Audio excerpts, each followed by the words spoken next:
السلام علیکم مائی ویورز، امید کرتی ہوں آپ سب خیریت سے ہوں گے۔ آج ہم گینگسٹرز کا ناول پڑھیں گے، پورا نہیں پڑھیں گے، تھوڑا تھوڑا پڑھ کے پڑھیں گے، اور جب ہم یہ ناول کمپلیٹ کر دیں گے آپ مجھے کمنٹ پہ نیکسٹ ضرور بتائیے گا کہ ہم کون سا نیکسٹ جو ناول ہے آپ کو سنائیں۔ آس پاس ملک جیسا اندھیرا تھا، کوئی روح نظر بھی نہیں آ رہی تھی۔ یہ ایک گلی تھی، اس کے آخر پر بنا بنگلہ اندھیرے میں نہایا ہوا تھا۔ یہاں کسی کا آنا جانا نہیں تھا، یہاں کبھی کوئی موجود نہیں ہوتا تھا۔ یہاں کی خاموشی ایک وجود میں کپ کپی تاریک کر دیتی، دن میں اجالے بھی، بلکہ ہر کوئی اس سے دور رہتا تھا۔ یہ دیکھنے میں جتنی خوبصورت تھی، اندھیرے میں اس قدر کئی قدر خوفناک۔ اندر کا منظر روح چیرنے کے لیے کافی تھا۔ وہاں ایک شخص کو ایسی حالت میں اس دنیا سے مٹایا گیا تھا کہ دیکھنے والے کا دل بند ہو جاتا، مگر سامنے کھڑی چوڑی جسامت کا شخص، سیاہ گہری چمکتی کالی آنکھیں جو کسی کا بھی سحرا کرنے کا ہنر رکھتی تھی، اوپر سے اس کی ٹپکتی وحشت۔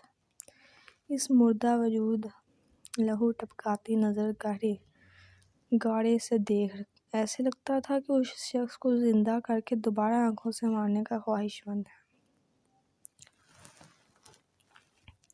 اگر کوئی اس وقت ان کی آنکھوں میں جان لیتا تو لازمی خوف سے تھر تھر کانپتا، اس کا وجود خون پورا آس پاس کی زمین کا حصہ ترکیا ہوتا۔ ایگل، ہمیں نکلنا ہے، سامنے ایک جوان کھڑا لڑکا اسے پکارتا ہے، جس وہ اپنی خون جھلکتی آنکھوں سے اسے دیکھتا ہے۔ کل کی ڈیل کا کیا موسیٰ؟ اس کے برابر کھڑا لمبا قد خوبرو نوجوان سوال کرتا ہے۔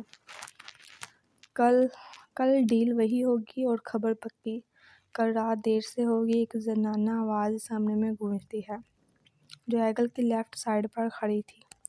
ہاں مگر ایگل، ہم یہ کام کر سکتے ہیں، تم نہیں آؤ۔ اس لڑکی کے برابر کھڑا لڑکا ایگل سے مخاطب ہوتا ہے۔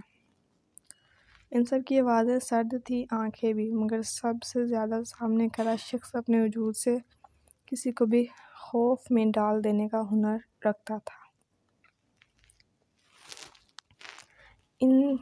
اس کا نام ایگل تھا ہی نہیں، اس کی نگاہ بھی عقاب تھی، تیز اپنے شکار پر جاتے ہی اسے نوچ ڈالنے کی۔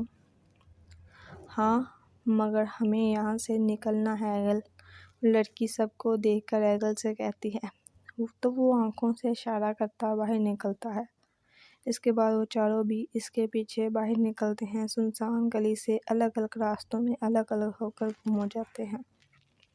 عروش، عروش کہاں؟ عروش کی والدہ اسے آوازیں دیتی ہے، کمرے میں داخل ہوتے ہی، جہاں وہ بستر میں دبکی خوابوں کے سفر میں گم تھی۔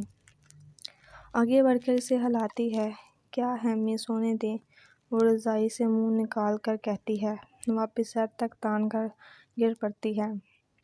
عروشی میں بچنے آنا تھا، بازار جانا تھا، اب اٹھو۔ اس کے منہ سے رضائی ہٹاتی ہے، اسے یاد دہانی کراتی ہے۔ ہاں یاد آیا، اچھا آپ چائے بنا دیں، میں چینج کر لوں۔ ہڑبڑی میں اٹھتی ہے، واش روم جاتی ہے۔ اچھا میں چائے بنا رہی ہوں، تم فون بھی بجا چکا ہے، دیکھ لینا۔ اچھا امی جلدی بنائیں، وہ اندر سے ہی ہانک لگاتی ہے۔ اچھا اچھا وہ کہتی ہے، باہر نکلتی ہے۔ وہ جانتی ہے کہ ان کی بیٹی ان کی چائے کی دیوانی ہے، مگر چاکلیٹ کی تو عاشق ہے۔ وہ واش روم سے بلیک تنگ ٹراؤزر، شارٹ فراک و بلیک کلر کا پہنے، کالے لمبے بال کھلے چھوڑے باہر نکلتی ہے۔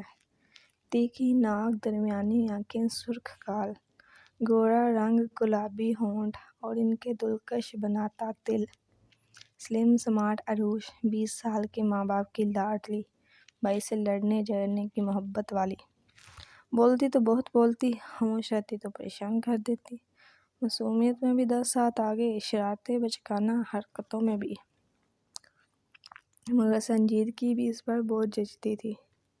وہ بس کلوز لوگوں سے شرارتیں کرتی تھی، ہاں مگر لاڈ ماں سے، باقی سب سے سنجیدہ ماں ہی اس کے قریبی دوست تھی۔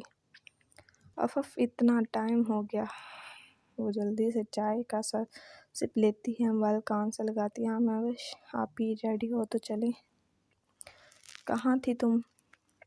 ہاں ہم ریڈی تھے، ہیں راستے میں ہیں، پہنچ رہے ہیں، جلدی سے باہر نکلو۔ اسپیکر سے ایک پیاری سی آواز گونجتی ہے۔ اس کے والد کے 4 بھائی تھے۔ ان میں سے بڑے بھائی کی بیٹی کی شادی تھی، جس کی شاپنگ کے سلسلے میں یہ لوگ جا رہے تھے۔